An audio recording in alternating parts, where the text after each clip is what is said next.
We're going to talk about a specific way to do it.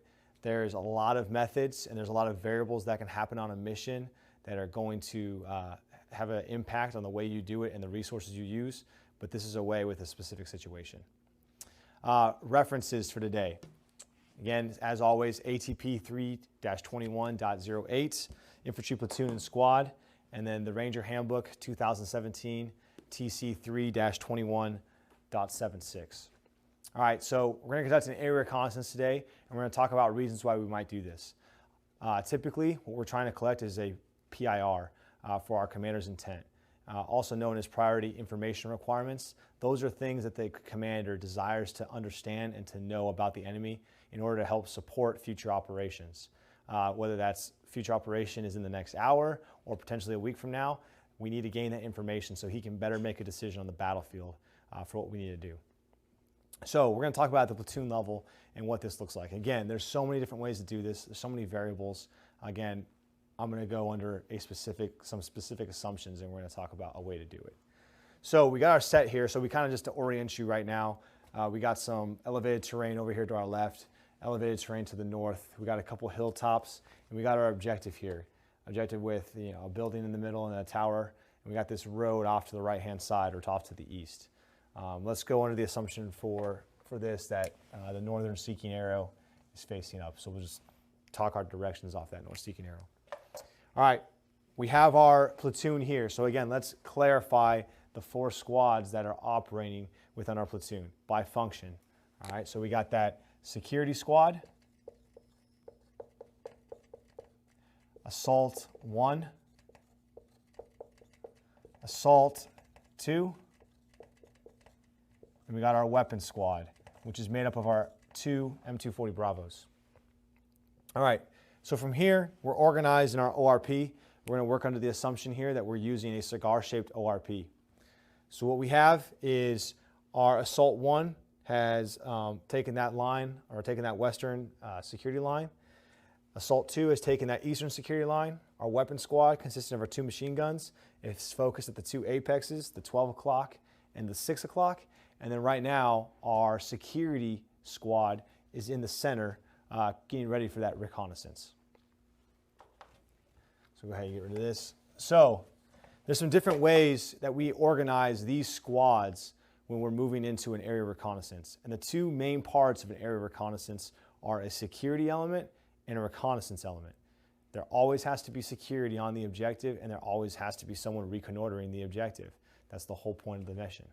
So there's 2 ways to do this. One is you have a separate reconnaissance element and a separate security element. There are 2 different elements that are functioning on the objective.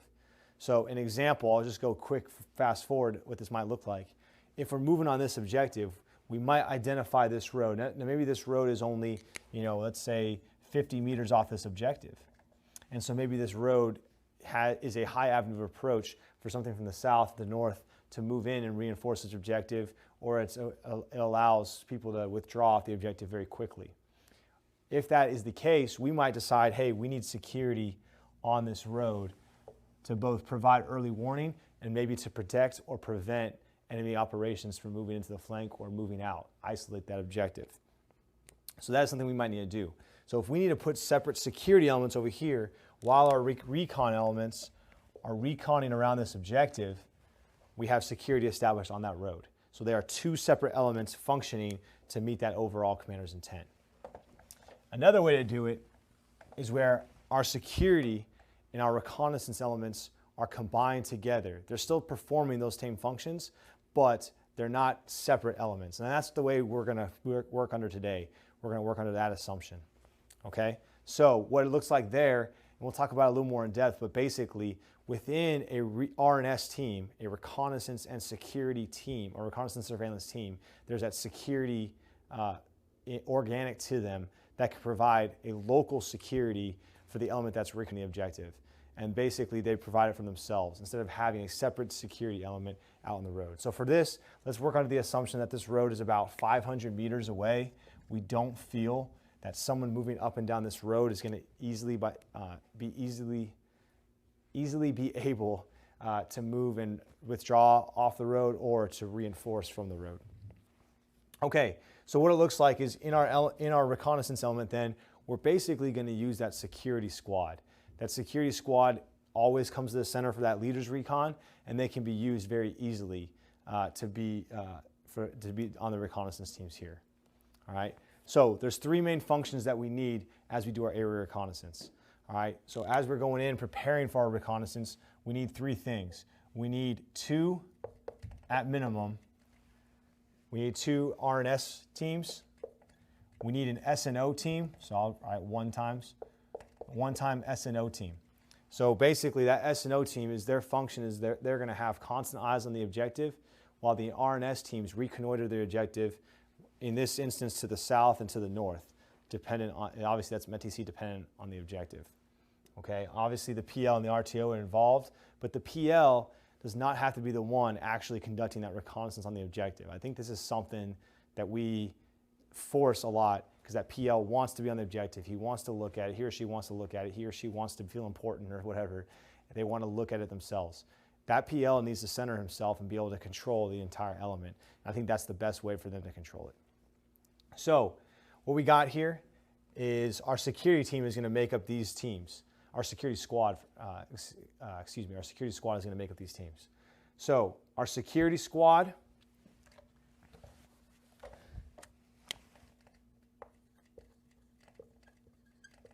our PL, and our RTO is the element that's going to move forward on this area reconnaissance. Now, according to the Ranger Handbook, the PL also conducts a leader's reconnaissance before the area reconnaissance. So let's look at it real fast. With the Ranger Handbook, the way it looks like is the PL, his RTO, and his S&O team are going to initially move forward. So they'll go out, the platoon sergeant will count them out of the objective, obviously. They'll leave him a 5-point contingency plan in the form of a GATWA, and the platoon sergeant will then conduct ORP responsibilities. We went over it in the last video that we had on the ambush, but basically he's doing sector sketches, range cards, improving security, ensuring the GATWA is disseminated to every person on that in the perimeter, ensuring that dead space is covered with claymores, everything he can to do to improve that position and ensure everyone's tracking what's going on. So as this element moves, they're going to move to that release point, ideally out of sight, out of sound of the objective, establish it there, and then they're going to move forward and do the very first thing that's important on any mission and pinpoint the objective, identify where the objective is and pinpoint it. Once they pinpoint the objective, they're going to drop that S&O team. That S&O team is meant to stand there and have eyes on the objective. Correction, not to stand, but obviously being the prone, behind cover, and concealment. But they're maintaining eyes on the objective. Typically, we give them some type of firepower as well. SAW, Grenadier, hopefully we get some AT-4s as well that they can use on the objective. Again, the purpose of that is that if they're throughout the operation, if contact is made with the enemy, that is a support by fire position that can allow people to break contact.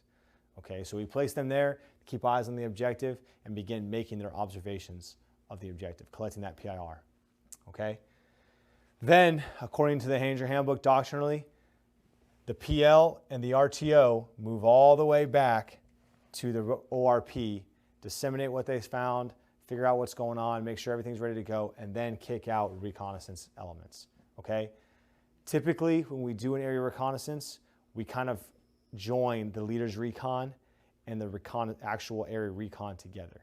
So what I think is, on the SOP side, a best practice is to take the entire reconnaissance team from the ORP right away, also saves a lot of time initially, and put them at their release point.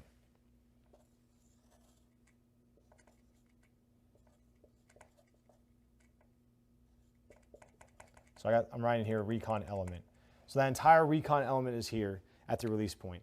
That way the PL does not have to go all the way back to the ORP, get back in, disseminate to the whole platoon. He can just grab that element from the release point and they can kick out from there. I think it's much more effective, definitely more efficient. He still has comms with the platoon sergeant to disseminate information. There might be a little bit more risky that there's extra element moving forward towards the objective, but I think it's a risk easily mitigated if you're ensuring that release point is out of sight and out of sound, and potentially or hopefully behind a major terrain feature of some kind. Okay, so we got that S&O team out there now. All right, so that PL is going to go back to his recon element, and he's going to issue them their standing orders. All right, and he's going to tell them what he wants them to reconnoiter. He's going to explain to them what he saw on the objective. They've already been given their PIR from the operations order. They know what they're trying to collect on. They know what their higher commander wants to see or is looking to find out about the enemy. They have all that information, but the PL is now going to give them some specific guidance about how he wants them to recon this objective. Okay, so typically we have two teams that are going to reconnoiter. There can be more, there can be less. 2 is the good working example of way to do that. Okay, again, within these teams, there's going to be a security element and a reconnaissance element, and they both have different functions with how they move along as they're reconnoitering the objective. All right, so first of all, we got one team going south, and we got one team going north. The PL gives them their standing guidance. The key things he makes sure they understand. 1, PIR. They have to all know, let me get rid of this real fast. They have to all know the PIR. We just talked about that. Second, they need to know what the LOA is, or the limit of advance. It's easy if you have a road on the opposite side of the objective. You can say, hey, that road is limit of advance. Never cross that road, all right? Sometimes you don't have that. Sometimes you get to give another remark. Sometimes you got to give maybe a grid line. Ideally, it's some easily identifiable terrain feature on the map that you can say, do not pass this terrain feature. Do not pass this man-made feature. That is your LOA. That is their limit of advance. So he makes a limit of advance of some kind that they cannot pass. And let's say there is something here. Maybe there's like an intermittent stream or a creek bed right behind the objective, and they cannot cross that. And they say, Roger, tracking. So the way it looks like to me, and I think the way it would be organized best, is you have 3 3-man teams, okay? So right now, we have a 3-man team here at that S&O position, and I think that's where your security squad leader also is at. All right, and that confirms that, that they have comms with that position, okay? And then in the ORP, earlier on, if we did our prepping of men, weapons, and equipment properly, specifically equipment, we exchanged that ammunition, or correction, sorry, that commo equipment. So those Assault 1 and Assault 2, who currently are co-located with a platoon sergeant, they don't need those radios. They handed off those radios to both recon teams. So I'm going to move here, R&S team. R&S. We'll do this is 1 and this is 2. So those 2 must have radios, and that must have been taken care of back in the ORP when you were conducting your operations. Also, what happened in the ORP? They camoed up. They're already camoed up, but they're redoing their face paint. They're putting in leaves, putting in branches, putting in tree limbs and everything they can into their equipment to make it so the enemy can't see them throughout their signature that they're leaving on the battlefield. Okay, so these elements are going to move out from their release point. So where does the PL go? Doctrinally, according to the Ranger Handbook, the PL goes back to the ORP and hangs out there and waits for people to come back. I think SOP-wise, I think the best place for the PL to sit is at that release point. So the PL/RTO sit here. I don't think that they belong on the objective reconning it. I think they sit there and receive reports from all R&S teams and the S&O team, who can then relay to them what they're seeing on the objective, how the objective's changing, everything that's going on. That is the best place for the PL, all right? Center himself, receive the reports, disseminate to the rest of the platoon. Okay, so let's just talk through some the quick main method for these R&S teams as they go out. All right, again, I talked about it a little bit in the leader's recon for ambush, but is it easier to see an enemy moving towards you slowly, or is it easier to see them moving parallel to you to get in position? Moving parallel, it makes it very easy for the enemy to identify you as you move around. So we need to make sure we do that cloverleaf movement around the objective to get eyes on. So this R&S team is going to move in towards the objective, find an OP, and conduct their observation of the objective. All right, they're looking at that PIR, and a great practice is drawing a picture of what they see. That way you can't forget it. Making a list of weapons, making a list of equipment, making a list of basically that salute report format. And we'll talk about that in a sec, what that looks like. So they do their OP, they're identifying everything that they can find, all right? If they feel that from that ORP, that OP, that observation point, they were able to see everything on the objective, great. They collected all their PIR, awesome. They can pack it up, move back out in a cloverleaf formation, go back to the release point. However, typically you need to get multiple angles. So if they need to go to a new OP, they're going to move back out and do a big cloverleaf, go to a new OP. And they're going to continue to do so until certain conditions are met. And we're going to go over those conditions one more time. RNS Team 1 is doing the same thing.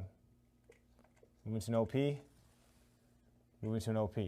And they're able to go all the way until they hit this LOA that's been identified by the PL. That's as far as they are their way to go. Okay? So really, the reconnaissance at this point is not a very complex operation. It's a very difficult operation because it's very, very easy to be identified. What we're hoping to do, and the best way to conduct a reconnaissance is called long-range reconnaissance. All right, and that's basically what they're doing, long-range surveillance and reconnaissance. They're trying to stay on these hilltops, behind these contour lines, to stay away from the objective. Now, the reality of what we face sometimes, especially if we're in dense vegetation, is, man, you have to get really close up onto that objective to identify. And what that looks like is that turns into short-range reconnaissance and surveillance. So you might have to have someone even crawl up to this barbed wire here to get a good view. And it is possible. It's not what we want to do.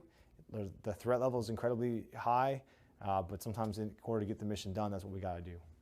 All right. So I think it plays a bigger role. The security part plays a bigger role when we're doing that close-range surveillance and reconnaissance. But at all times, we have to be practicing that. So within these OPs, as we're looking at the objective, what we're looking at, again, is we have a three-man set here. Sorry, we have a three-man set there, three-man set here, we have a three-man set here. So taking out that entire security squad. So ideally, the way I would do it is that third man here is a saw gunner. And that saw gunner is able to set up somewhere with eyes on the objective and clear fields of fire. And then they can move forward and make their OP to observe. Especially if you're doing short-range reconnaissance. If you're moving up to here to make that OP and get close eyes on because it's dense vegetation, you really need to make sure you have a good saw gunner with clear fields of fire who can engage that enemy if they're detected and they need to break contact. That's how you kind of operate with that local security. It's really, you have one person overwatching while someone moves up to try and get good eyes on. Then they get out, they move back out together, and they go to the next OP. All right, that's that local security. That's when you combine your reconnaissance security elements and you don't have a separate security element securing terrain on the objective. All right, so that is a good way to practice it, and a smart way to do it whenever you're moving around on the battlefield. You should always have someone covering you while you move. Again, just like IMTs. Okay, so specific conditions that must be met in order for this to be complete. All right, and again, the way this completes, all right, is that both RNS teams meet back with the PL and the RTO at that release point. All right, again, according to Ranger Handbook, they can also go back to the ORP and meet there. I think the release point is the better spot to meet. Okay, so they meet up there. All right, and the reason they meet up there is, one, if they've gathered all their PIR. If all PIR have been gathered, they've answered every single question that the commander wants to know, boom, move back to the release point, done. Second, LOA has been reached. If they move all the way to the LOA, obviously they can't recon anymore. They'll move back to the LOA. Third is the time allocated has been spent. So when the PL gave them their specific directions to the RNS teams, he said, you guys have 1 hour. All right, maybe maybe it was rough terrain, and they only got to this first OP in that hour, and they weren't able to really see anything. Hey, time's allotted, we got to get back here. So they move back, and they tell the PL, we did not collect our PIR.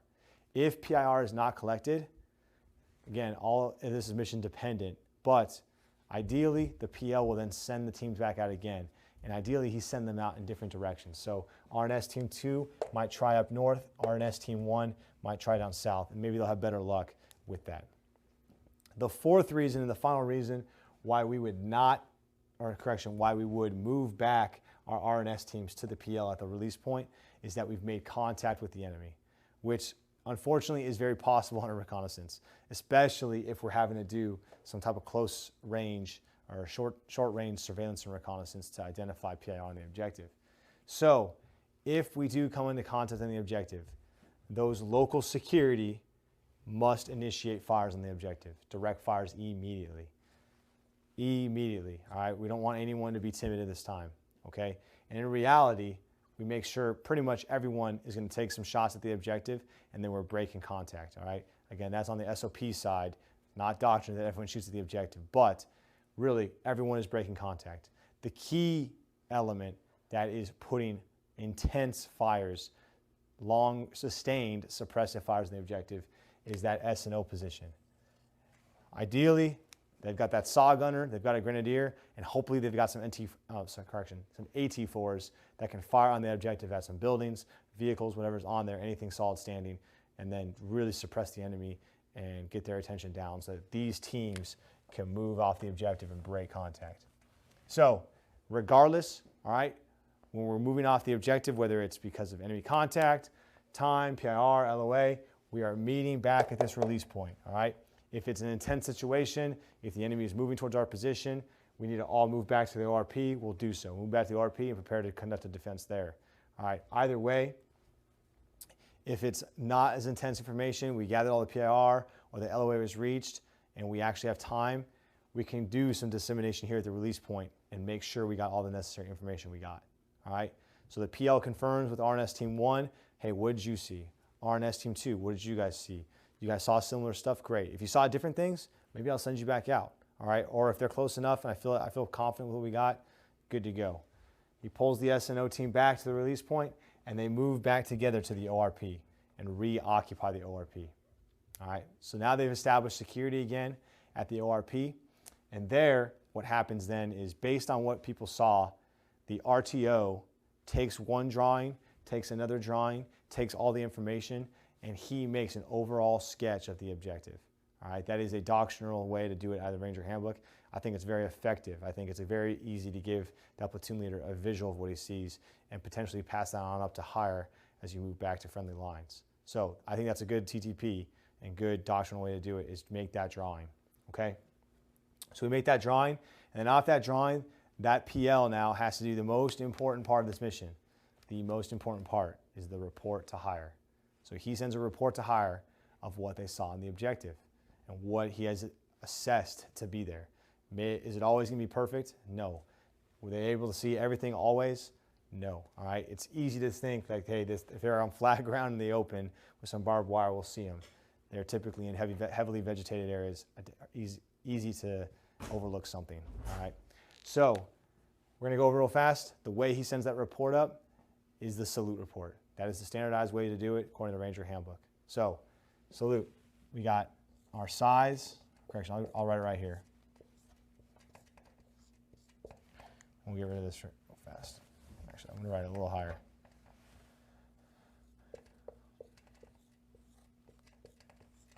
All right, so he's going to send this report up to higher. He's going to send the size of the unit.